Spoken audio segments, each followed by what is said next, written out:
أشهد أن لا إله إلا الله وحده لا شريك له وأشهد أن محمدا عبده ورسوله الذي لا نبي بعده.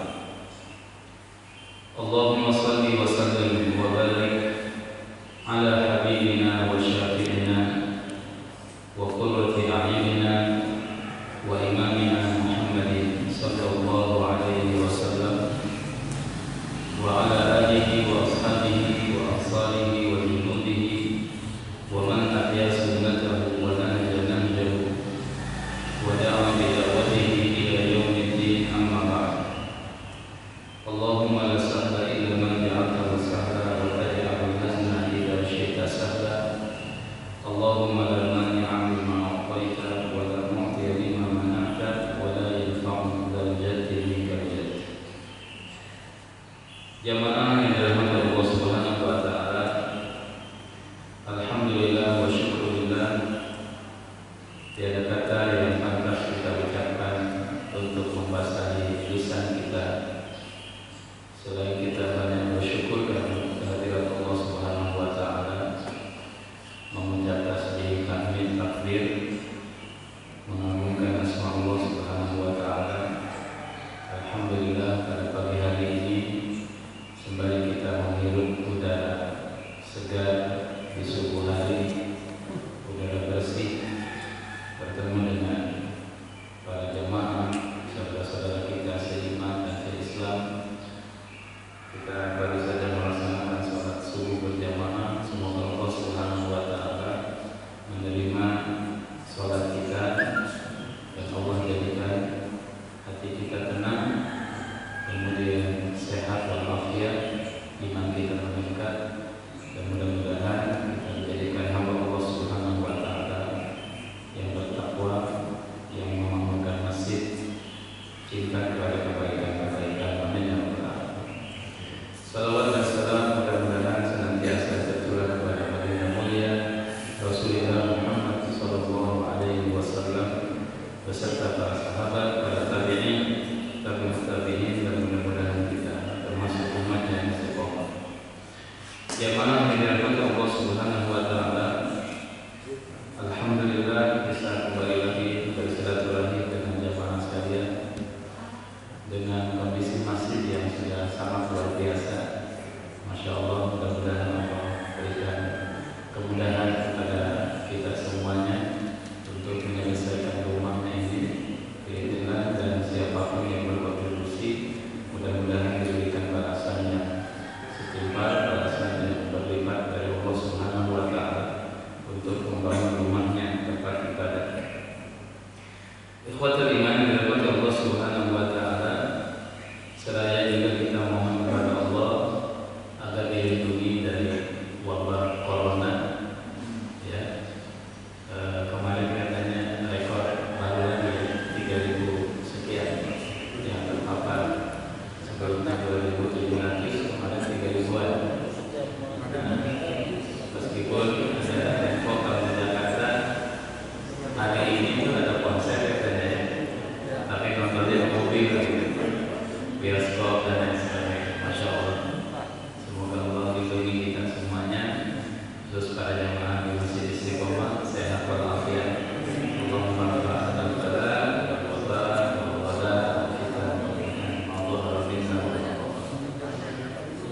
ikhwatul iman yang dirahmati Allah Subhanahu wa taala. Jamaah sekalian, tema yang dikenakan Inspiring Muharram, ada kemudahan dalam kesulitan. Jamaah yang dirahmati Allah Subhanahu wa taala, Muharram itu dalam kalender Islam adalah bulan pertama, ya, bulan pertama dalam kalender Islam atau kalender Hijriah. Alhamdulillah, kita sudah memasuki tahun ke 1442 Hijriah. 1442 Hijriah. Selamat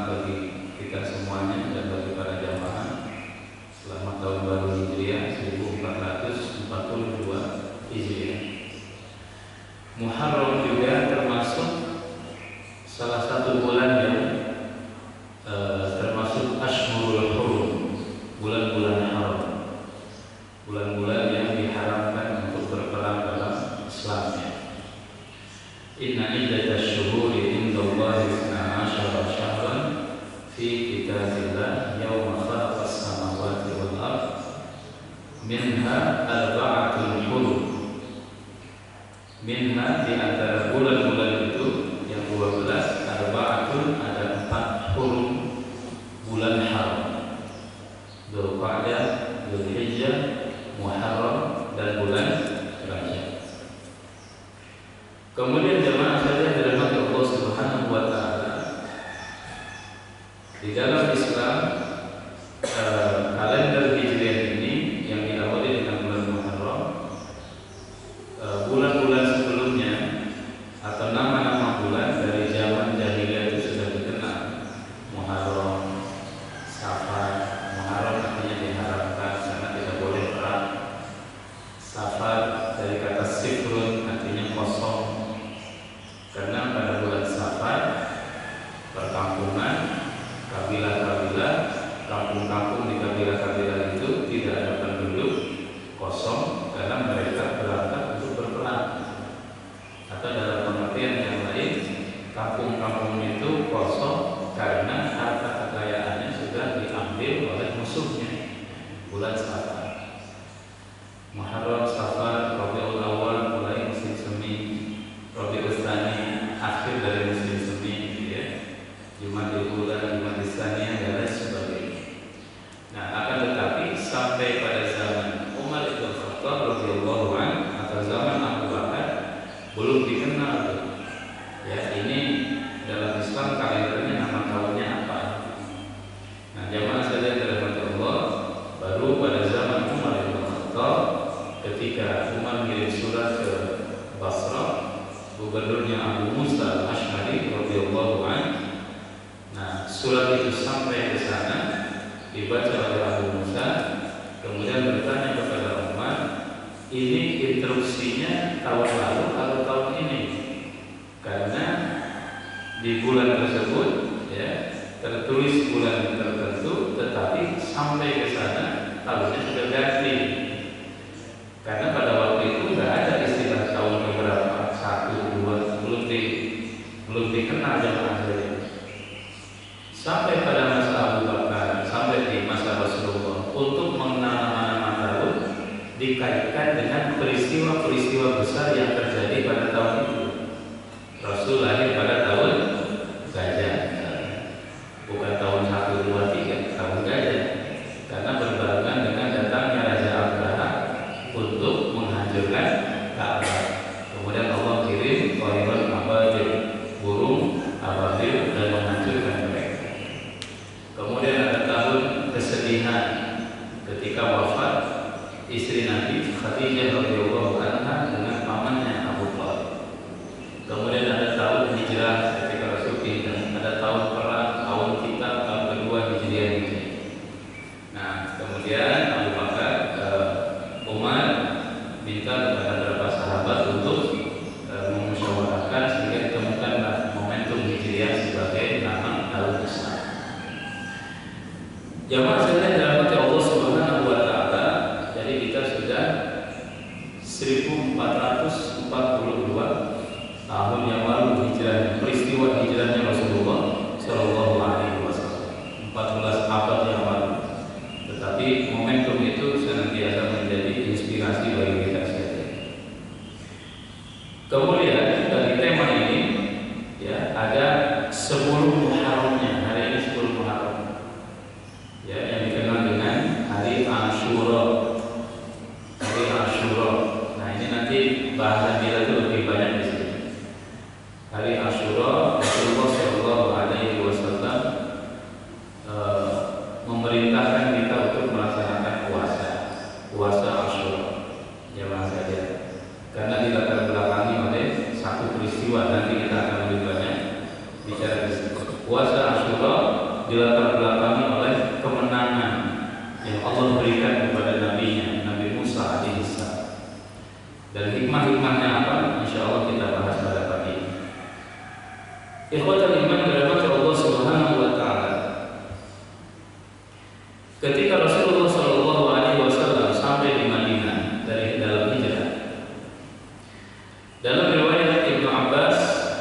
diriwayatkan oleh Imam Bukhari, Imam Muslim juga, anna Nabi sallallahu alaihi wasallam lamma qadima al-Madinata wajadahum yasumuna yawman ya'ni Asyura. Ketika Rasul sallallahu alaihi wasallam sampai di Madinah, Nabi sallallahu alaihi wasallam mendapati orang-orang Yahudi mereka berpuasa pada satu hari, yaitu Asyura, 10 Muharram. Faqalu, ketika mereka ditanya, kenapa kalian puasa? Mereka mengatakan, hadza yaumun azim. Ini adalah hari yang istimewa. Ini hari yang istimewa, hari spesial, hari besar. Kenapa? Wa huwa yaumun najjallahu fihi Musa wa aghraqa ala Fir'aun. Pada hari ini, kata orang-orang Yahudi, Allah Subhanahu wa taala menyelamatkan Nabi Musa dan Allah Subhanahu wa taala menenggelamkan Fir'aun dengan bala tentara. Wa shoma Musa syukran lillah. Maka Nabi Musa berpuasa pada hari ini tanggal 10 Muharram sebagai rasa syukur kepada Allah Subhanahu wa taala. Setelah mendengar itu, Rasul mengatakan, ana aula bi Musa minhu. Saya lebih berhak untuk mencintai, mengikuti apa yang dilakukan oleh Nabi Musa daripada mereka orang-orang Yahudi. Wasamahu, Rasulullah berpuasa pada 10 Muharram wa amara bi siyamihi, kemudian Nabi menyuruh sahabat untuk puasa juga. Jamaah sekalian dirahmati Allah Subhanahu wa taala, dalam riwayat yang lain Nabi sallallahu alaihi wasallam mengatakan fi ma ma'nahu, ya, in laqitu al-'am al-qabil falyastasumu yawm at-tasi wal 'ashir. Kalau aku bertemu dengan bulan yang akan datang, kalau kalian bertemu dengan bulan tahun yang akan datang atau Muharram berikutnya, kata Nabi, puasalah dari tanggal 9 dan 10. Yauman qablahu atau yauman ba'dahu, 9, 10 atau 10, 11. Untuk apa? Mukhalafatul Yahud. Ya, menyalahi, jangan sampai sama dengan apa yang dilakukan oleh orang-orang Yahudi. Hatta dalam ibadah jamaah dari firman Allah Subhanahu wa taala. Jadi kalau Rasulullah semangatnya seperti itu, ada banyak kalau kita baca hadis. Kata Rasulullah, "I'fu al-liha wa qassu asy-syarib." Kalian mesti beda dengan Yahudi, kata Rasulullah SAW. Ya, pelihara jenggot, cukur kumis, kata Nabi SAW. Karena Yahudi senang melihara kumis dan cukur jenggot. Tapi ini jamaah sekalian dirahmati Allah, tidak sampai kepada tingkatan haram, gitu ya, tidak kudu, tapi sebaiknya bagian dari sunnah, termasuk dalam puasa. Ikhwatul iman yang dirahmati Allah Subhanahu wa taala, akan tetapi awal Muharram 1442 Hijriah ini kaum muslimin mendapatkan kado, dalam tanda petik kado yang tidak mengenakan, khusus di negara-negara Teluk.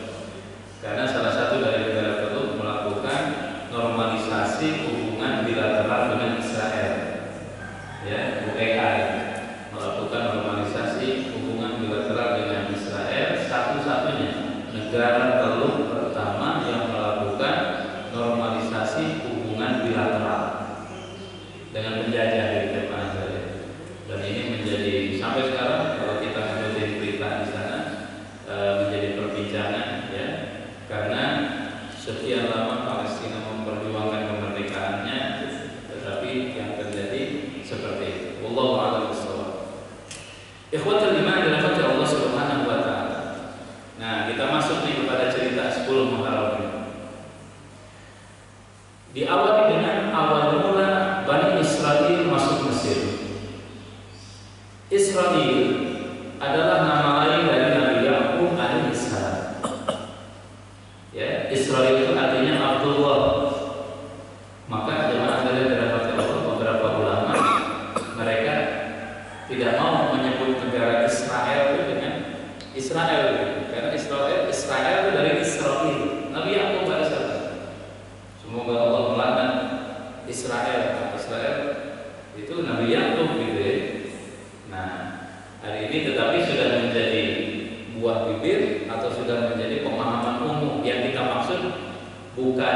Nabi Yakubnya ketika mengatakan seperti itu. Ya, tetapi yang dimaksud adalah Yahudi yang terlaknat tersebut. Ini menariknya jamaah sekalian dirahmati Allah Subhanahu wa taala. Buka Al-Qur'an, ya, membaca Al-Qur'an.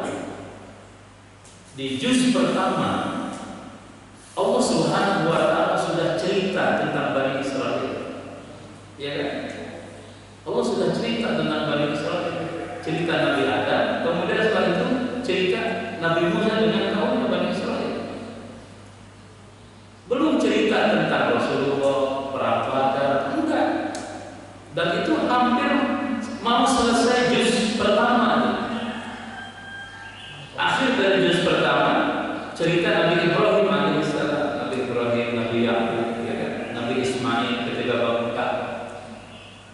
Nah, masuk juz kedua itu masih cerita tentang Bani Israel. Saya qul subhanahu minan nas ma wallahu an qiblatihim allati kanu 'alaiha. Itu orang-orang Yahudi, orang-orang Bani Israel ketika prosesi pemindahan kiblat. Terus itu sekitar jamaah saya dalam Allah Subhanahu wa taala, ya, sampai ketemu ayat tentang musibah. Ya ayyuhalladzina amanu ista'inu bis-sabri was-shalah. Nah, awal juz 2 sampai di situ 150-an atau 140 sekian itu cerita tentang Bani Israel. Baru masuk hukum-hukum juz 2. Zaman yang Allah nanti ada tentang waris, ada tentang wasiat, ada tentang kitab, qisas, ada tentang puasa, baru tentang jihad, tentang haji, baru hukum di juz kedua Al-Baqarah.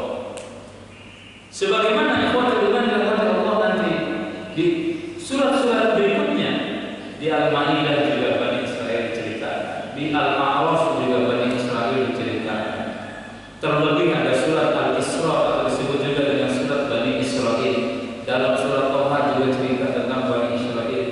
Dalam Al-Qasas khusus cerita tentang Bani Israel atau Musa dengan kaumnya. Tadi ayat yang dibaca oleh imam kita. Kemudian nanti dalam surat Asy-Syu'ara, dalam surat Toha banyak sekali. Seakan-akan Quran ini kitab yang diturunkan kepada Nabi Musa alaihissalam. Panjang sekali ceritanya jemaah sekalian. Nabi Yusuf dan lain sebagainya. Panjang sekali ceritanya. Mungkin Allah ingin memberikan pesan kepada kita karena yang akan menjadi permasalahan besar bagi umat ini itu adalah Yahudi. Sampai hari ini jemaah sekalian dalam Allah Subhanahu wa taala. Maka Allah bilang, "Walan tardha ankal yahud walan nasara hatta tattabi'a millatahum." Al-Baqarah 120. Yahudi, Nasrani akan ridho kepada kalian sehingga kalian ikut kepada mereka. Negara yang kecil, berapa sih penduduknya Israel itu? Dan dikelilingi oleh negara-negara Muslim. Ada berbatasan dengan Suriah, berbatasan dengan Lebanon, berbatasan dengan Mesir, berbatasan dengan Palestina. Bukan berbatasan dengan Palestina, karena Israel itu merampas tanah orang-orang Palestina, penjajah namanya juga. Kemarin ribut karena Google menghapus nama Palestina dari mapnya. Nggak ada Palestina, yang ada di situ ditulis oleh mereka Israel.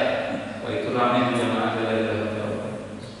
Nah, meskipun dikelilingi oleh negara-negara Muslim atau bahasa lebih pasnya negara-negara dengan mayoritas penduduknya Muslim, tapi mereka tetap eksis.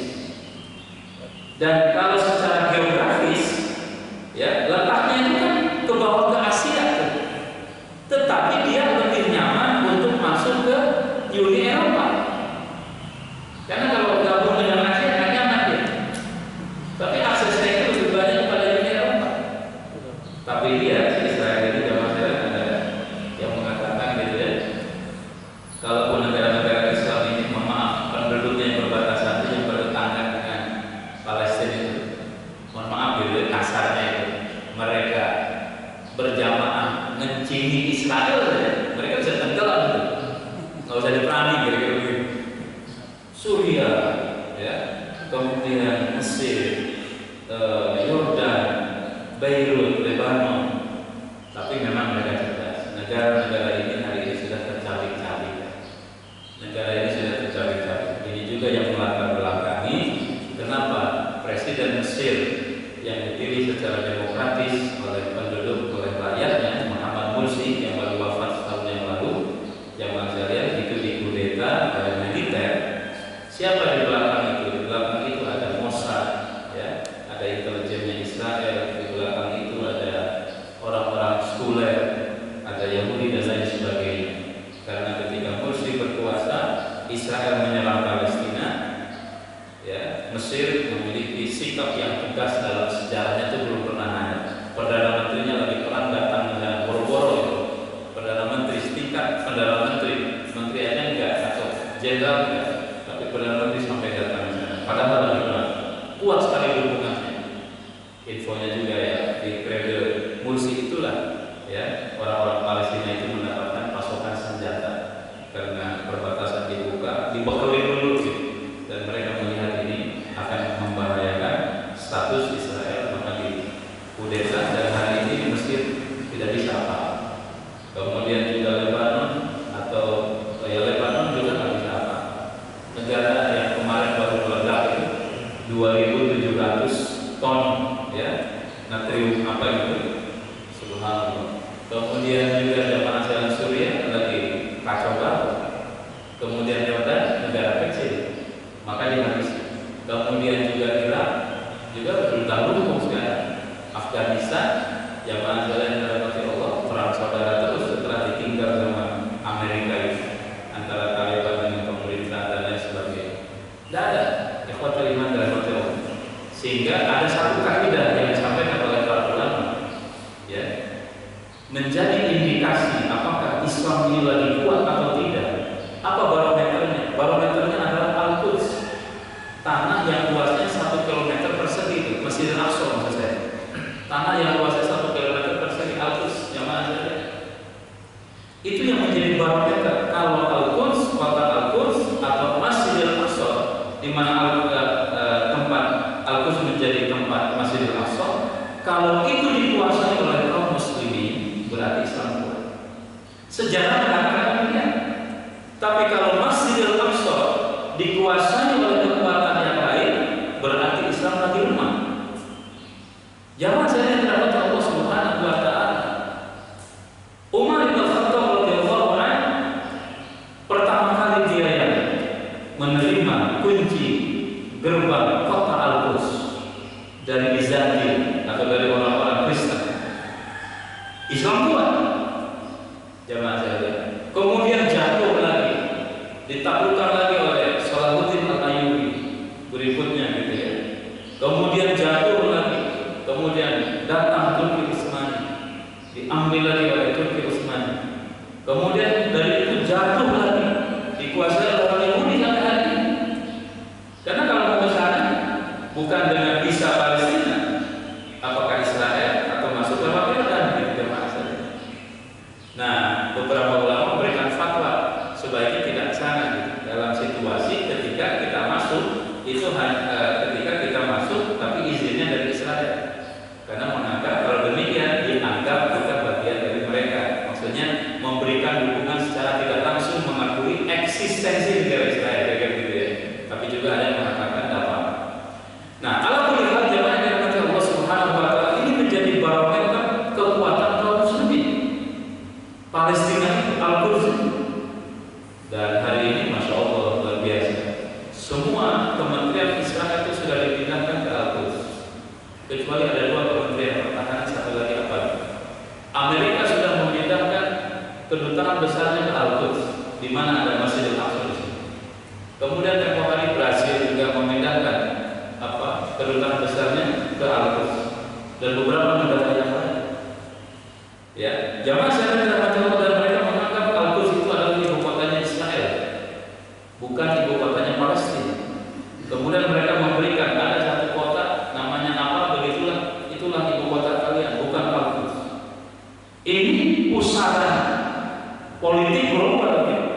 Siapa yang menguasai Al-Quds, dia yang berkuasa. Rumah-rumah Palestina dibongkar, ya, diusir. Ada satu keluarga rumahnya dibongkar, diambil paksa, dirampas oleh orang-orang Yahudi. Kemudian mereka pindah ke guanya mau dihancurin juga sama Israel. Dan yang paling mengenaskan, Yang ikut melakukan perbuatan itu siapa? Saudara-saudara Muslim. Tapi mereka munafik hanya mencari uang. Jadi kalau Israel ngambil anak, tentu mereka nggak mau. Nah, ada beberapa negara yang memainkan peran itu jemaah saja. Jadi membujuk orang-orang Palestina supaya menjual rumah mereka, tanah mereka di Al-Quds dengan harga puluhan kali lipat. Kalau rumahnya misalkan 1.000, ya saya beli 100.000 gitu, jemaah saja. Asal itu. Siapa yang beli? Muslim. Tapi si Muslim ini bukan untuk dia, untuk nanti ketika dia sudah beli dijual kembali kepada Israel. Alhamdulillah, luar biasa. Kalau kita mendapatkan penjelasan tentang Palestina itu, masya Allah, perputaran. Dan jamaah sekalian, Rasul itu mewasiatkan kepada kita kalau menyiapkan perjalanan, siapkan kepada 3 masjid: Masjid Haram, Masjidil Aqsa, dan Masjid Nabawi. Masjidil Aqsa, Masjidil Haram nyaman, Masjid Nabawi nyaman. Kalau ke Masjidil Aqsa ini yang susah. Dan ini tidak akan bisa dimerdekakan, dilepaskan kecuali oleh tangan kaum muslimin sendiri, insyaallah. Sekarang kita lagi melihat nih gejolak gelombang hijrah, orang kembali kepada Islam, anak-anak muda ya di berbagai negara, jemaah saja, insyaallah. Ini akan tumbuh generasi-generasi kuat, hebat, karena dengan generasi itulah Palestina akan kembali lagi kepada tangan kaum muslimin. Biidznillah ta'ala, insyaallah. Kembali kepada sejarah, jemaah saja. Jadi Nabi Yakub punya 12 orang putra, di antaranya Nabi Yusuf. Kita dapat cerita saudara Yusuf ini kan iri kepada Yusuf, kemudian mereka melakukan makar untuk menyingkirkan Yusuf. Dicemplungin ke sumur, masukin sumur, ditemukan oleh pedagang, dijual ke Mesir, kemudian dibeli oleh penguasa Mesir, dan Yusuf dijadikan sebagai anak angkat, digoda oleh istri dari si ayah angkatnya itu, dalam kisah Yusuf, Zulaikha, kemudian masuk penjara. Keluar dari penjara jadi penguasa. Kemudian setelah itu keluar dari Yusuf, Nabi Yakub dengan 12 orang saudaranya diminta pindah ke Mesir. Itulah awal mula Bani Israel masuk kota Mesir. Ya, masuk kota Mesir itu ceritanya dari zaman Nabi Yusuf.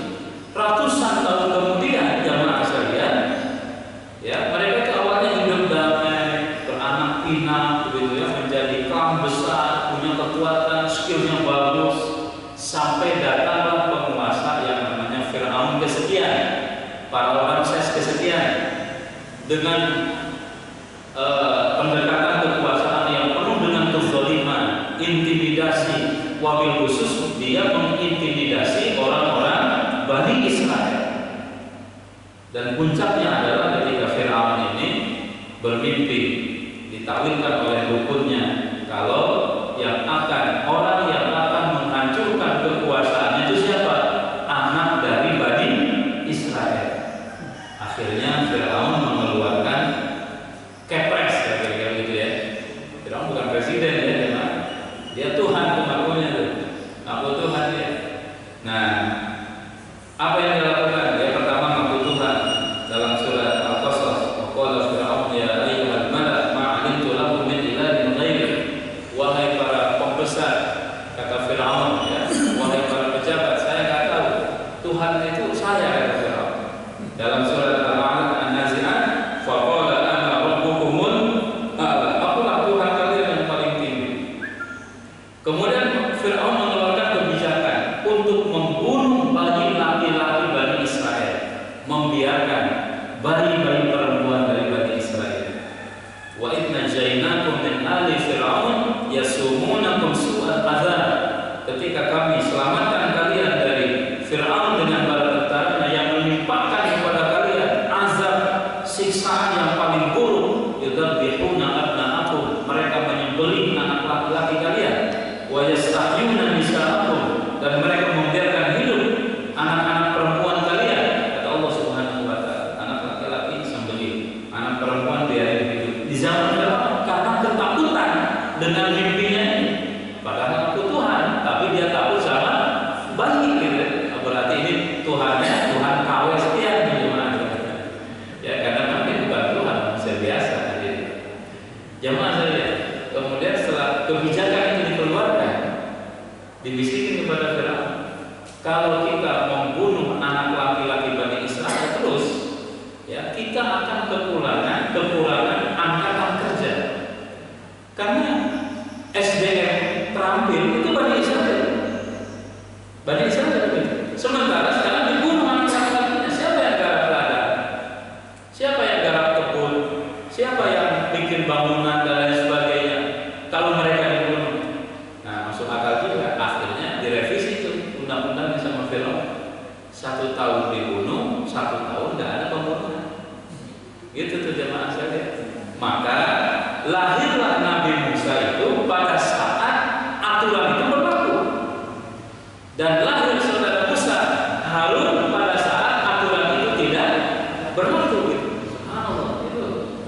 diwakili oleh Haman, namanya Haman. Itu birokratnya, birokrat pendukung dia. Yang kedua pemodal, ya pemodal. Ini korun. Dalam surat Al-Qasas kan ada cerita korun zaman dulu. Yang kunci-kunci gudangnya itu tidak bisa diangkut oleh beberapa orang laki-laki kuat itu baru kunci gudangnya, apalagi duitnya. Mohon maaf, 9 naga. Nah, gitu kira-kira. Nah, kemudian yang ketiga, Fir'aun itu disokong oleh ketiga. Apa terjemahan media pada zaman Fir'aun? Tukang sihir, meyakinkan publik, ya. Yang benar jadi salah, yang salah jadi benar, itu tukang sihir itu. Maka nanti itu ada cerita pertandingan antara Musa dengan para tukang sihir, disihir itulah yang benar seakan-akan salah, yang salah seakan-akan. Kan begitu kerjaan media pada hari ini. Saya dapat misalkan begini, Profesor Salim Said ya, dia bilang dulu tuh tahun 2000-an ketika terjadi pengeboman WTC di Amerika, kemudian setelah itu Al-Qaeda tertuduh ya, kemudian setelah itu mereka kalau ke Indonesia Bang Asyik. Nah, zaman saya kata saya ketika saya di Amerika dia bilang begini, ketika saya ditanya siapa Bang Asyik itu, saya nggak tahu dia bilang. Tapi kan media berusaha sedemikian rupa. Kalau bahasa beliau, ya media itu bisa membuat kucing jadi singa, singa jadi kucing. Nggak tahu orang asalnya, tapi karena di blow up, dibesar-besar ini pakai buku dan lain sebagainya. Wow, seakan-akan sesuatu yang luar biasa. Karena dia kerjanya itu jemaah. Itu yang menjadi alasan Amerika menyerang Afgan, menyerang Irak dan lain sebagainya. Belakangan ada beberapa negara yang mengakui kami itu dibohongi. Gitu. Maksudnya diajak aja ada senjata pemusnah massal di Irak, senjata pemusnah massal di sini itu dan lain sebagainya. Sampai sekarang kan terbukti. Nah, Masya Allah, itu tukang sihir. Dan yang keempat, ya dia itu punya para penasehat, ya, punya KSP lah kalau sekarang. Itu para dukun memberikan apa namanya advice. Bagaimana dengan ini saya ini, oh ini kalian kamu mesti melakukan ini itu dan lain sebagainya. Kuat dia resi Fir'aun. Nah, jamaah sekalian dari Allah Subhanahu Wa Taala, kita masuk kepada apa namanya, apa hikmah-hikmahnya, kemudahan dan kesulitan dalam kasus ini. Yang pertama, ketika Nabi Musa lahir, ya, ketika Nabi Musa lahir, sedang berlaku aturan pembunuhan bayi Bani Israel. Ketika Musa lahir, siapa sih ibu yang tidak sayang kepada bayinya? Siapa yang tidak merasa sayang kepada bayinya? Pasti siapapun pasti sayang kepada anaknya. Tapi apa boleh buat? Pada waktu itu ada aturan setiap bayi laki-laki perlu dibunuh. Allah Subhanahu Wa Taala dalam Al-Qasas ayat 7 mengatakan, wa auhayna ila ummi Musa an ardi'i. Kami wahyukan, wahyu di sini namanya ilham jemaah sekalian, karena ibunya Nabi Musa bukan Nabi. Tapi wa auhayna wa alhamna, kami ilhamkan. Ya, kami ilhamkan. Ada saja ide di ibu Nabi Musa an ardi'i, susu itu Musa. Fa idza khifti alaihi, tapi kalau engkau takut, fa alqihi fil yamni, maka larungkan, hanyutkan anakmu itu di sungai. Wala takhafi wala tahzani, jangan takut, jangan sedih. Inna raduhu ilaih, kami akan kembalikan kepada wa ja'aluhu minal mursalin, dan nanti si bayi itu akan menjadi rasul, menjadi utusan Allah Subhanahu Wa Taala. Jamaah sekalian dirahmati Allah, ibu Nabi Musa mendapat kesulitan, tapi Allah memberikan solusi. Tapi yang kita tangkap di sini, solusi Allah itu tidak seperti logika manusia normal. Manusia normal logikanya begini, Pak. Kalau mau selamat itu diumpetin, ya kan? Diumpetin, taruh di kamar, ya, tutup, kedap suara supaya nggak kedengaran, gitu. Ya, tutup yang rapat, tutup pintunya. Kalau logika manusia itu selamat, jalan selamat itu begitu. Tapi Allah bilang kepada ibu Nabi Musa apa? Ya, hanyutkan di sungai. Ini gimana tuh logikanya? Subhanallah. Nah itu solusi itu. Intinya gini, pelajaran yang kita dapat itu solusi dalam menghadapi masalah dalam hidup kadang tidak sesuai dengan logika normal kita. Menurut kita kesini, kata Allah itu jangan kesini, kesini. Logika kita mengatakan ini mah bukan jalan selamat. Gitu. Pada waktu itu jadi ibu Nabi Musa bikin kotak gitu ya, bayi Musa masukin di situ, kemudian diikat. Kalau lagi ada pemeriksaan dilalui. Entar kalau tentara-tentara Fir'aun sudah pada pulang, ditarik tuh, diambil, ditetek, masukin lagi kotak, dilalui. Sampai pada satu saat talinya putus, dan kotak ini yang berisi bayi Musa sampailah di istana Fir'aun. Subhanallah. Maka Allah bilang, Inna radduhu ilaika. Kami akan kembalikan kepadamu. Tapi sekarang ada di sarang singa itu, di pusat kekuasaan, di pusat pemegang kebijakan, dan mereka yang punya kebijakan. Anak laki-laki baru dibunuh. Sekarang si anak laki-laki itu ada di hadapan mereka, dibunuh nggak kira-kira?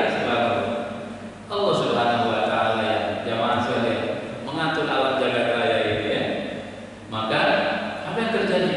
Faltaqatahu alu Fir'aun, diambil sebaik ya, liyakuna lahum aduwwan wa hasana. Mereka kalau tahu bayi inilah yang akan menjadi musuh mereka dan yang akan membuat kesedihan mereka. Inna Fir'auna wa Hamana wa junudahuma kanu khati'in. Fir'aun, Haman dan para tentaranya itu ya, mereka tidak kira-kira begitu. Wa qalat imra'atu Fir'aun, subhanallah. Inilah pertolongan Allah. Istri Fir'aun bilang kepada Fir'aun, qurratu ainin li wa laka. Ini bayi nampaknya akan menjadi perhiasan hati kita dan Anda. Sudah lama nggak punya anak, ini dikirim nih. Tapi anak laki-laki. La taqtuluhu, kata istri Fir'aun, jangan kalian bunuh bayi laki-laki. Boleh aturan itu dilakukan, kecuali ada pengecualian. Kan penguasa begitu jamaah sekalian. Begitu tuh, bikin aturan berlaku untuk semuanya kecuali saya dan keluarga. Itu ya dicontohin oleh Fir'aun tuh. Jamaah saya dari materi. Oh, yang kedua apa tuh pesannya dari ayat ini? Jangan pernah menyepelekan perempuan. Fir'aun yang mengaku Tuhan, ya, raja di raja, semua titah dan perintahnya ditakuti dan ditaati. Tapi kalau diomongin sama istrinya, meleleh itu istrinya. Iya, ini ayatnya jawab saya. La taqtuluhu, kata istrinya itu. Kalian jangan bunuh bayi ini. Nurut tuh Fir'aun kepada istrinya tuh, masya Allah. Ini the power of mama. Begitu tuh. Makanya di dunia politik ya, sampai hari ini kalau gagal melobi, menggolkan lobi-lobi apa yang diinginkan langsung kepada si penguasa, si presiden laki-laki, menteri, pejabat, dirjen atau apa, lewat jalan belakang tuh kan. Istrinya dikasih tiket jalan-jalan ke Singapura. Nah, di sana tidurnya di sini, kemudian di sananya kemana dan lain sebagainya. Ketika pulang dibisikin, ini ada pesanan nih, tolong bilang sama suami, selesai urusan. Masya Allah. Jamaah dari yang begitu. Fir'aun aja meleleh kata istrinya, meleleh kayak lilin gitu. Itu Fir'aun. Nah, subhanallah, ibu-ibu itu luar biasa sekali. La taqtuluhu asa yanfa'ana. Mudah-mudahan ada manfaatnya di sebagai laki-laki. Au nattakhidahu walada. Atau kita ambil sekalian jadi anak kita. Wa hum la yashurun. Dan mereka enggak sadar kata Allah Subhanahu wa taala bahwa Fir'aun dan Musa ini telah menjadi musuh terbesar Fir'aun dalam sejarah. Yang kedua, hikmahnya adalah ibu Nabi Musa ini khawatir akan bayi ini, ya, karena dia kan nggak tahu di mana tuh bayi. Kemudian dia mendengar kalau bayi itu ya diambil oleh istana. Subhanallah. Nah, jamaah sekalian dirahmati Allah Subhanahu wa taala. Ayatnya tadi dibaca sama Ustaz. Allah Subhanahu wa taala bagaimana cara mengembalikan si bayi ini kepada ibunya? Wa harramna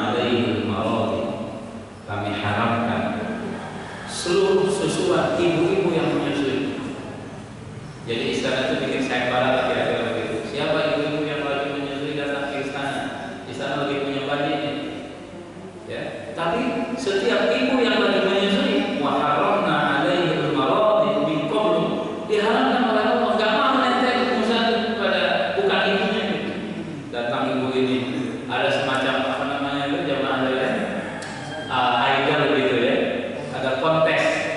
Sini nggak mau, sini nggak mau, terus begitu. Sehingga istilahnya bilang hal adullukum ala ahli baitin yaqulunahu lakum wa hum lahu nasihun. Ada nggak ibu-ibu yang menyusui?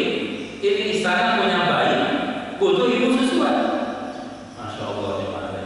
Info ini nanti sampai kepada ibunya Nabi Musa. Faradadnahu ila ummi, kami kembalikan si bayi ini kepada ibunya. Saudarinya ibu Nabi Musa kemudian datang ke istana.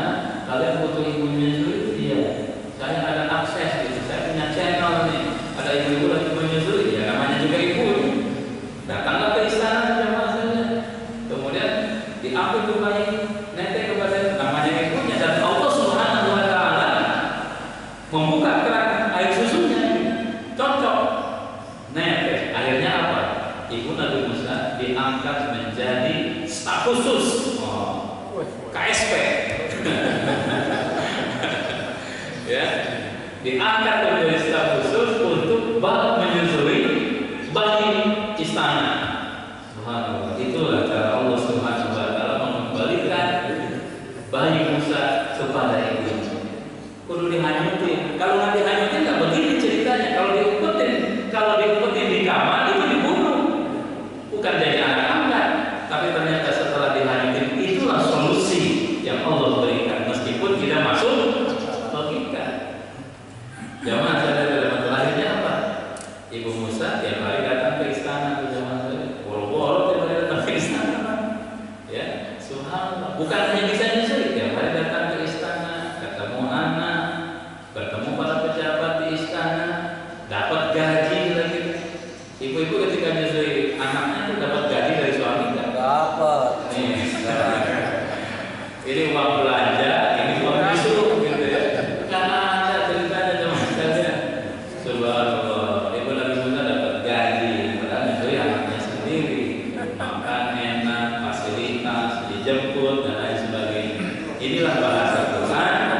Wa inna ma'al usri yusra. Inna ma'al usri yusra. Setiap kesulitan akan mendatangkan kemudahan.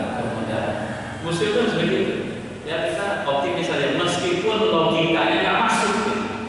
Ya Allah, ya karena Allah Subhanahu wa taala yang memberikan solusi kepada kita. Terakhir jemaah sekalian. Ya, ini para penyihir ya. Bukan terakhir yang kedua. Apa kesulitan yang dihadapi Musa?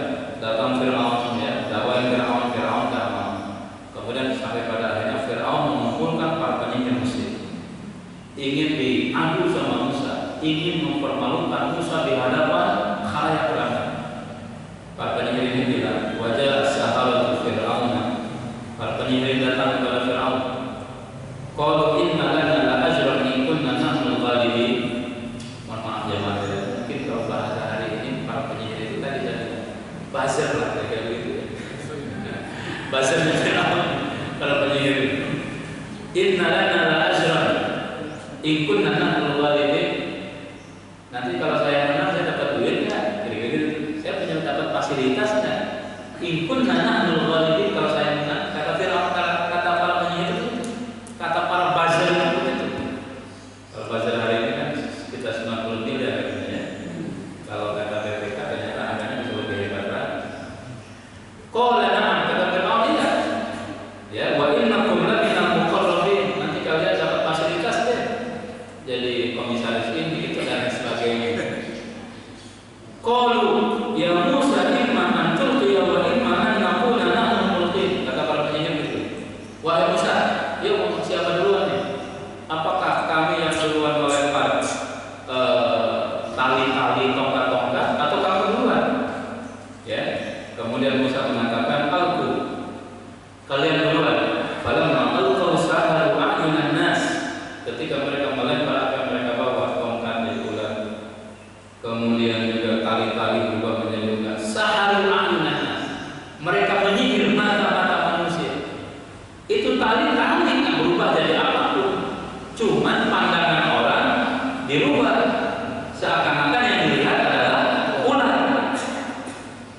Wastarhabuhum, mereka takut. Wajahu bisihrin azim, sihirnya luar biasa sekali. Kemudian Allah bilang, wa auhayna ila Musa. Allah wahyukan kepada Musa, an alqi asaka, lemparkan ke tongkatnya. Fa idza hiya talqafu ma yafikun. Tongkat Musa berubah menjadi ular. Bukan ular-ularan. Kalau tongkat Musa berubah jadi ular, benar-benar menjadi ular beneran. Ya, talqafu ma yafikun, memangsa, memakan, menelan ular-ularan yang dibikin oleh para penyihir, buzzer-buzzer Firaun. Disinilah jamaah sekalian, bahwa al-haq wa batala ma kanu ya'malun. Jelaslah yang benar, hancurlah yang batil. Yang pada akhirnya para penyihir Firaun ini beriman kepada Allah Subhanahu wa taala. Kenapa beriman?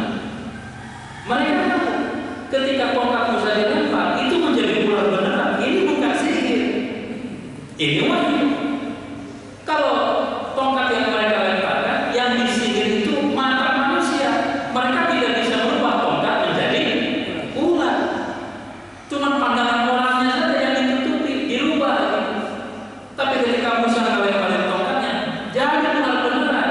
Disitulah para penyihir ini sujud kepada Allah Subhanahu wa taala. Marah Firaun. Ya, marah Firaun. Hal amantum qabla an adzana lakum? Apakah kalian beriman sebelum aku izinkan? Kata Firaun. Kata mereka, la dhair, masa bodoh, terserah lo aja. Ya. Gue enggak apa namanya EGP, emang gue pikirin. Kata mereka, inna natma'u ayaghfir lana rabbuna. Yang kami inginkan adalah Allah mengampuni kami khotoyana, dosa-dosa yang telah kami lakukan selama ini menjadi penyanyi, menjadi penyihir, jadi buzzer gitu. Masya Allah. Kemudian kata Firaun, la usallibannakum ajma'in, saya akan salib semua kalian, kata Firaun. Wa la uqatti'anna aydakum wa arjulakum min khilaf, akan kami potong kaki dan tangan kalian dengan menyilang. Kata mereka, bodoh amat. Akhirnya para penyihir Firaun itu karena beriman disalib. Kalau tangan kanan dipotong, jamaah sekalian dengan kaki kiri, dan mereka mati semuanya. Sehingga kata Ibnu Abbas bilang, para penyihir Firaun ini ketika pagi-pagi mereka masih jadi orang kafir, tapi sore hari mereka sudah menjadi syuhada, orang yang syahid di jalan Allah. Sehari saja imannya itu, tapi mati jadi syahid. Wah. Jangan sampai kita hidupnya lama tapi matinya sengit. Mudah-mudahan husnul khotimah jamaah sekalian. Itu penyihir Firaun itu iman sehari aja, dan sehari juga nggak penuh, tapi mereka berhasil meninggal kembali kepada Allah menjadi syuhada. Terakhir, jamaah sekalian dirahmati Allah. Nah, ini yang terjadi pada tanggal 10 Muharram ini menghadapi pasukan Firaun. Firaun murka, penyihirnya bukan hanya kalah, tapi malah beriman kepada Musa, kepada Allah Subhanahu wa taala. Maka Firaun mengerahkan bala tentaranya, ya, mengerahkan bala tentaranya untuk mengejar Musa dengan Bani Israel. Kemudian Allah Subhanahu wa taala bilang kepada Musa, ya, supaya Musa keluar dari Mesir malam-malam. An asri bi ibadi lailan innakum muttaba'un. Keluarlah dari Mesir malam-malam karena kalian dicari, jadi DPO. DPO-nya bukan hanya Musa, sama pengikutnya semuanya. Nah, maka Firaun mengejar mereka. Dalam tafsir Ibnu Katsir, dan meskipun riwayatnya Israiliyat gitu ya, tapi dikutip oleh Ibnu Katsir, tentara yang dikerahkan untuk mengejar Musa berapa? 1,6 juta. Berapa kuda yang disiapkan? 800.000 ekor untuk mengejar Nabi Musa dengan pengikutnya. Kemudian dikejar dari malam sampai mentok di Laut Merah, ya, di depan lautan, di belakang tentara Firaun yang gagah, yang matanya berbinar-binar, menyimpan dendam amarah begitu, ingin membunuh jamaah sekalian. Sehingga pada saat itu kaum Nabi Musa putus asa. Diabadikan dalam surat Asy-Syu'ara, kemudian dalam surat Al-A'raf. Falamma tara al-jam'ani qala ashabu Musa inna lamudrakun. Kata kaum Nabi Musa, wa inna lamudrakun, ketika sudah melihat banget. Jadi laut itu dibelah bukan Fir'aun masih jauh, bukan. Itu udah kelihatan, kalau ada jamaah sudah hadap-hadapan gitu. Udah kelihatan. Nah, sehingga jiper bahasanya kaum Nabi Musa, inna lamudrakun, kita kesusul itu begini cerita. Udahlah pasrah aja kayak gitu, pasti mati nih kita. Qala, nah di sini Musa alaihissalam mengatakan, qala kalla, sekali lagi inna ma'iya rabbi saya, bersamaku ada Allah yang akan memberikan petunjuk. Jangan khawatir, jangan putus asa, ya, jangan menyerah, jangan putus harapan. Allah pasti memberikan solusi, Allah pasti memberikan jalan keluar. Ini keyakinan yang luar biasa. Di hari depannya lautan, di belakangnya Fir'aun. Coba, udah nggak ada lagi itu jamaah saya. Logika manusia nggak bisa dipakai. Perahu nggak ada. Kalau masuk ke laut pasti tenggelam, mati juga. Ada Fir'aun mati juga. Tapi Musa masih punya keyakinan Allah akan memberikan solusi. Fa'auhayna ila Musa an idrib bi asakal bahr. Kami menyebutkan kepada Musa, pukul lautan dengan tongkat. Fanfaraqu, terbelah. Fakana kullu firqin kaqawdil azim.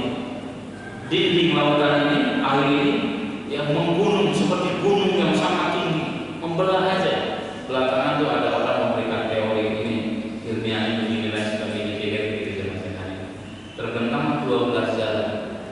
12 jalan, maka masuklah atau jalanlah Musa dengan kaumnya untuk menyeberangi Laut Merah ke Palestina. Jangan saja. Dalam riwayat yang lain jamaah saja, fatarokna al-bahra rahban, kami biarkan laut itu terus terbuka ketika Musa dengan kaumnya sudah nyebrang. Ya, jadi enggak ketika Musa dengan kaumnya nyebrang, kemudian ditutup lagi oleh Allah, enggak, dibiarkan terbuka supaya Fir'aun nyusul. Orang kan kalau lagi marah enggak, pikirnya enggak logis lagi. Kenapa ini laut bisa terbuka begini? Dia enggak mikir tuh. Ya, oh pokoknya marah, emosi, udah kejar aja, pengen membunuh. Allah Subhanahu wa Ta'ala, ini kalau bahasa sekarang jebakan Batman. Allah membuat jebakan kepada Fir'aun sama saja.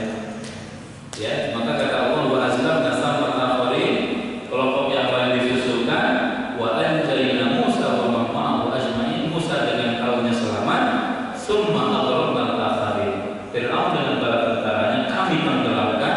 Inna fi dzalika laayat, itulah tanda kekuasaan kami, wa ma kana aktsarul mu'minin, tapi mereka tidak beriman. Bahkan secara spesial Allah Subhanahu wa Ta'ala mengawetkan jasad Fir'aun sampai hari ini. Ribuan tahun, enggak tahu ribuan tahun jamaah sampai hari ini. Al-yauma nunajjika bi badanika, dalam surat Yunus, al-yauma nunajjika bi badanika litakuna liman khalfaka ayat. Ya, pada hari ini kami awetkan jasad supaya menjadi peringatan bagi kaum-kaum yang akan datang. Kalau ngaku Tuhan, kalau ingkar kepada Allah, kalau rakus dengan kekuasaan, kalau zalim, kalau intimidatif kepada rakyat, seperti ini nasibnya gitu. Maka jemaah sekalian, Fir'aun itu akan senantiasa ada di berbagai zaman dan waktu. Fir'aun zaman Nabi adalah Abu Jahal. Fir'aun zaman sekarang tahu teman-teman. Ya, tapi ada saja yang memerankan perang itu ada. Sebagaimana yang memerankan perang Musa juga ada terus jemaah sekalian. Jadi skenario hidup itu gitu-gitu aja. Ada yang membela yang benar, tapi juga ada yang memusuhi yang benar. Yang musuh yang benar itu Fir'aun. Kira-kira begitu. Nah, ikhwatul iman rahmatullah. Kejadian ini kapan terjadi? 10 Muharram tadi kembali pada hadis. Maka karena terjadi peristiwa besar, Allah Subhanahu Rasulullah SAW puasa, ya. Pada hari ini itu puasa jemaah sekalian. Puasa namanya puasa Asyura. Puasa Asyura yang pahalanya bisa menghapus dosa 1 tahun, dosa-dosa kecil. 1 tahun yang kemarin terhapus insyaallah kalau kita berpuasa pada hari ini, ya. Sayangnya gelasnya sudah beredar tadi. Nah, ikhwat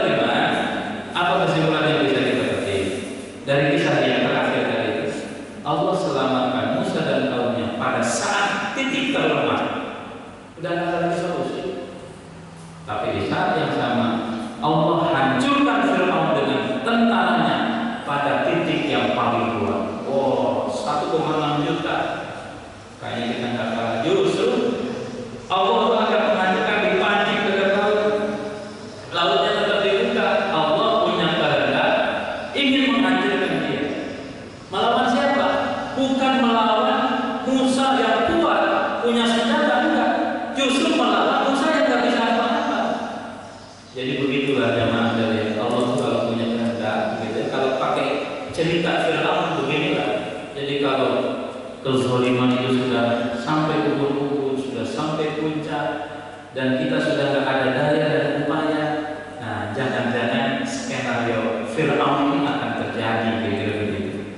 Tapi kalau kita yang kuat mah pertolongan itu masih agak jauh gitu ya, kalau skenario ini. Terakhir banget, apa kuncinya supaya mendapatkan solusi dari masalah-masalah yang dihadapi? Surat At-Talaq ayat 2 ayat 3, wa may yattaqillaha yaj'al lahu makhrajan. Siapa yang bertakwa kepada Allah, maka Allah akan menjadikan jalan keluar baginya. Allah berikan jalan keluar. Kuncinya apa? Takwa, iman, Musa beriman kepada Allah. Allah berikan jalan keluar. Maka ya pelajarannya bagi kita juga seperti itu ya Mas. Dan kezaliman itu ada ujungnya, ada akhirnya. Ya, Fir'aun aja yang Tuhan mati dan hari ini jasadnya diawetkan, gitu ya. Nah, apalagi yang lain, jamaah sekalian. Ikhwatul iman rahmat Allah Subhanahu wa taala, jadi inspiring dari Muharram tanggal 10 Asyura hari ini. Ya, ada solusi dari setiap kesulitan, ada pertolongan dalam setiap masalah yang kita hadapi, dan kezaliman, keangkuhan, ya, kesemenang-menangan itu akan dihancurkan oleh Allah Subhanahu wa taala. Wallahu a'lam bishawab. Ini jamaah sekalian, mohon maaf lewatnya atau banyak ya. Saking asiknya cerita. Subhanallah wa bihamdihi asyhadu an la ilaha illa anta astaghfiruka wa atubu ilaik. Saya kembalikan kepada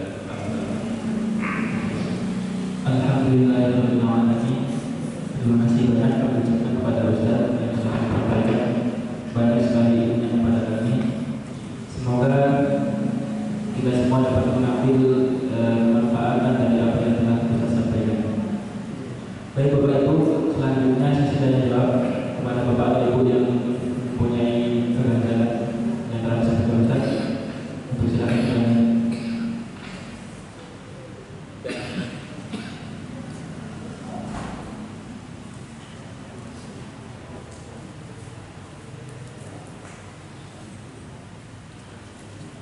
Assalamualaikum warahmatullahi wabarakatuh. Ustaz, 10 Muharram ini kan dianggap puasa Asyura. Apakah ini terus diadopsi oleh sebagian dari masyarakat Indonesia ini jadi bulan Suro, di mana sekarang lagi musim Islam yang berkebudayaan, entah itu Islam Nusantara atau apa gitu. Jadi banyak sekali ritual-ritual di bulan Suro ini yang menyalahi dari aturan agama yang ada itu.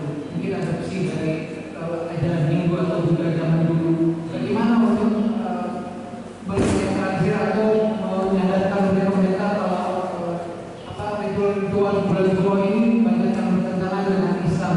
Itu saja. Assalamualaikum warahmatullahi wabarakatuh. langsung.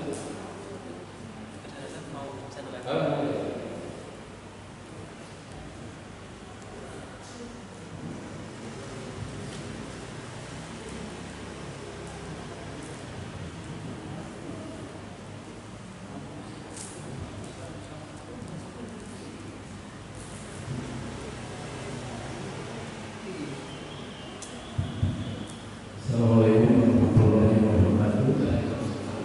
Kali ini terima kasih, sejarahnya luar biasa. Ada pertanyaan sedikit yang dari lama saya juga mencari-cari jawabannya, dan tadi dibahas di awal pertama mengenai puasa Asyura. Pertama kali Ustaz saya jelaskan, pertama kali Rasul datang ke Madinah, terus mendapatkan orang puasa Asyura itu, dan orang Islam mau menelisih supaya puasanya tanggal 9 atau 11. Pertanyaan saya Ustaz, pada waktu datang ke Madinah itu kan Rasulullah lama di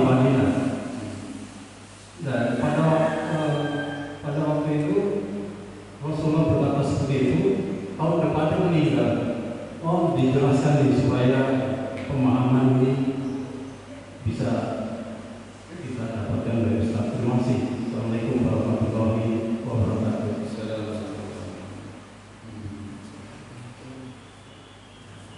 Silakan. Oke.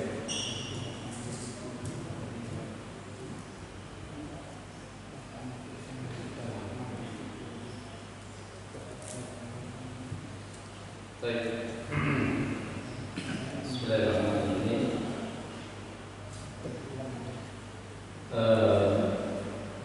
Yang pertama ya, tentang ritual di bulan Syuro yang banyak dilakukan atau praktek-praktek di kita, bagaimana menyadarkannya.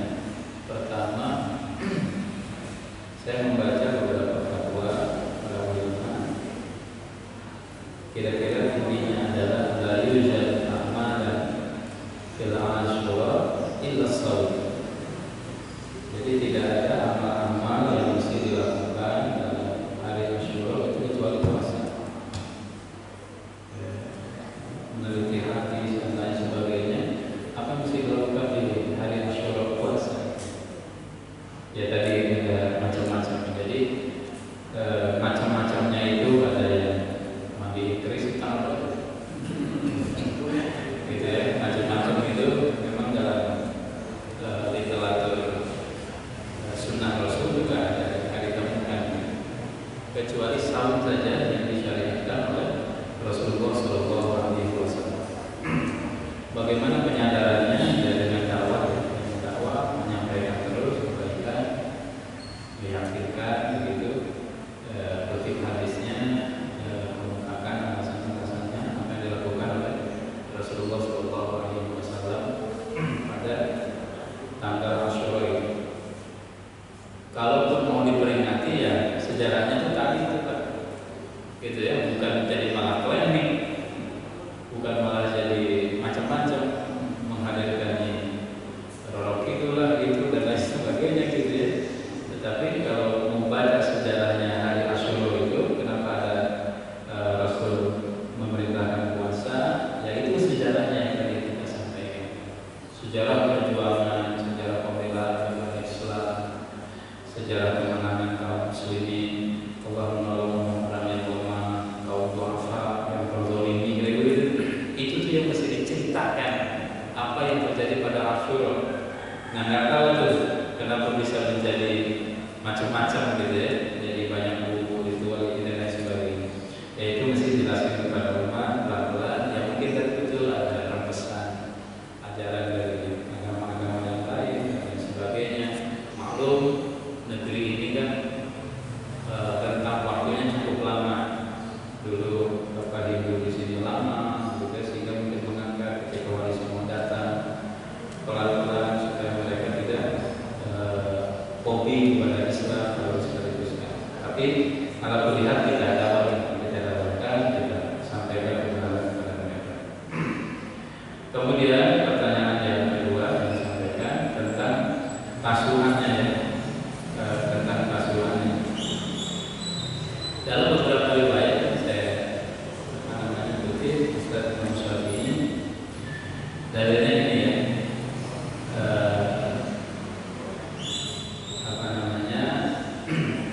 karena Rasulullah SAW yasum Asyura dalam Musnad Syafi'i, Rasul puasa Asyura. Ibnu Asir mengatakan Asyura yaumul ashir. Asyura itu hari ke-10 dari Muharram. Ada mengatakan juga bahwa Tasi itu juga bisa di hari ke-9 dan seterusnya dan seterusnya, panjang sekali. Kemudian pada ujungnya kenapa itu dilakukan? Ya, Fa Asyura inda Tasi al-Muharram bihi akhadha ba'd ulama wal masyhur min aqwal ulama sallallahu alaihi wasallam. Yang masyhur memang Asyura itu hari ke-10 Muharram, wa Tasu'a hari ke-9. Kenapa? Li'annahu sallallahu alaihi wasallam shoma Asyura. Rasul puasa Asyura. Kemudian dibilang kepada Nabi, annal yahud wal nasara tu'azzimuhu. Yahudi Nasrani juga mengagungkan hari itu gitu ya. Tanggal 10 itu. Kemudian Nabi bilang, "Fa idza kana al-amul muqbil sunnat tasi. Tahun depan kita puasa dari tanggal 9. Fa innahu yadullu ala annahu kana yasumu ma shama. Ini menunjukkan kalau Nabi berpuasa pada tanggal 10 itu. Gitu ya. Wakila kalau datang al-ashir wa shoma tasi. Tapi juga ada pendapat Nabi enggak mau puasa tanggal 10, tapi Nabi maunya tanggal 9. Ada juga pendapat lim mukhalafati ahli kitab, supaya tidak sama dengan ahli kitab. Tapi ada mengatakan wa fihi nadharun, pendapat ini ada koreksi, jadi tidak begitu. Karena Rasul mengatakan sumu yauma asyura wa khaliful yahud, puasa Asyura dan kalian harus beda dengan Yahudi. Sumu qablahu yauman wa ba'dahu yauman, puasalah sehari sebelum dan sehari sesudah, gitu ya. Nah, jadi pertama ya, dalil tentang sehari sebelum atau sehari sesudah itu riwayatnya kelihatan ya, sabit, jelas. Ini dalam Musnad Asy-Syafi'i, kemudian juga dalam Sahih Bukhari dan riwayat-riwayat yang lain. Ada pun tadi yang disampaikan, ada cerita yang sampai ke kita ya. Karena Rasul bilang tadi, kalau tahun depan fa'ilakan al-amul mukbil, saya akan puasa dari tanggal 9, 10 gitu. Ternyata katanya Rasul nggak keburu.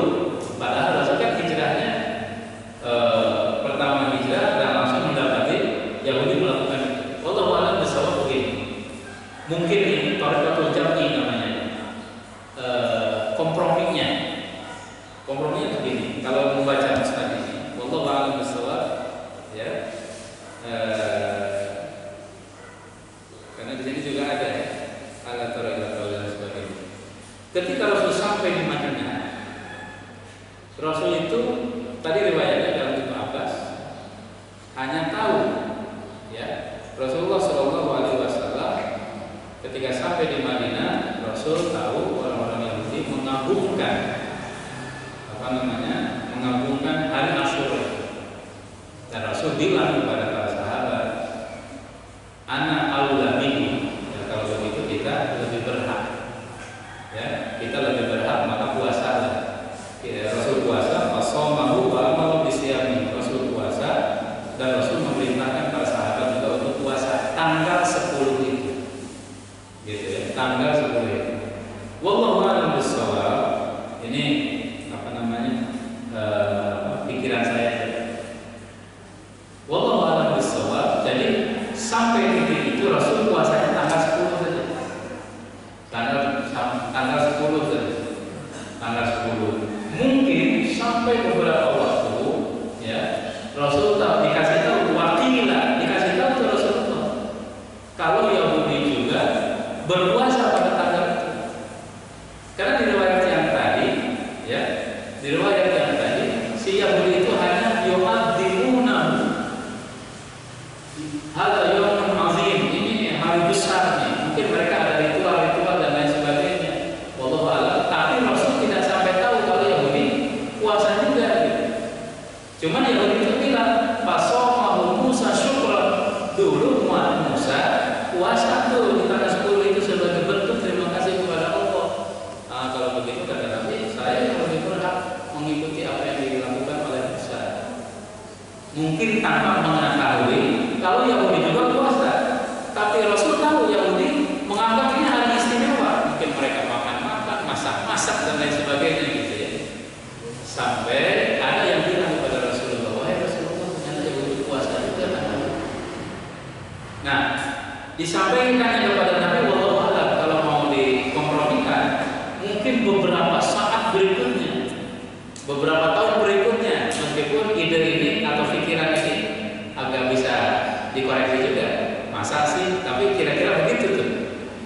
Nah, kira-kira tahun berikutnya, tapi benar Rasul mengatakan tahun depan kalau begitu kita akan puasa sehari sebelumnya, yaumut tasik wal nasir, 9, 10. Tapi Rasul nggak keburu sehingga Rasulullah wafat, gitu ya. Nah, jadi ada jeda waktu sampai Nabi SAW dikasih tahu. Yang kedua, mungkin wallahu a'lam bishawab, kenapa Rasul nggak keburu?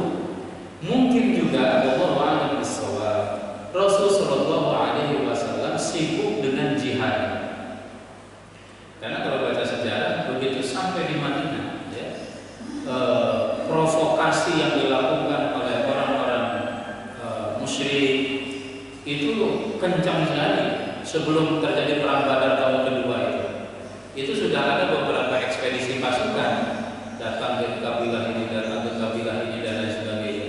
Meskipun Muharram itu bulan yang diharapkan perang, tapi mungkin saja Muharram itu waktu di mana Rasul baru pulang dari peperangan itu. Dan dalam Safar tentu konteksnya jangankan puasa sunnah, puasa wajib saja ya boleh untuk dibatalkan. Terus maka wajar untuk sampai sibuk Rasulullah, apalagi masuk tahun kedua ada 11 perang, tahun ketiga ada sekian banyak sampai tahun ke-9 ya, yang diakhiri dengan perang Tabuk. Di jalannya saja sudah hampir 1 bulan lamanya. Nah itu baru rehatlah Rasulullah. Agak adem itu pasca perang Tabuk gitu ya. Pasca perang Tabuk rehat Rasulullah, kemudian pada tahun 10 Rasulullah baru melaksanakan haji wada.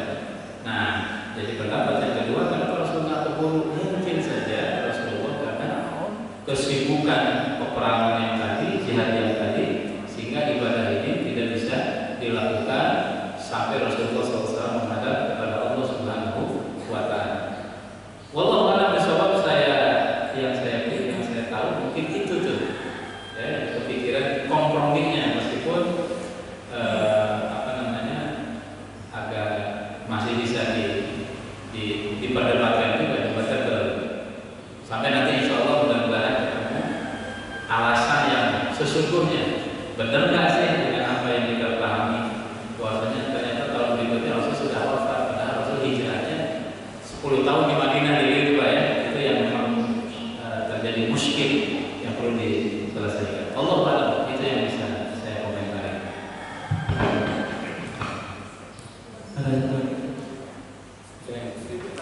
Iya. Jadi pada tanggal 10 Asyura itu orang-orang Yahudi sedang melaksanakan puasa. Kemudian Nabi mendapatkan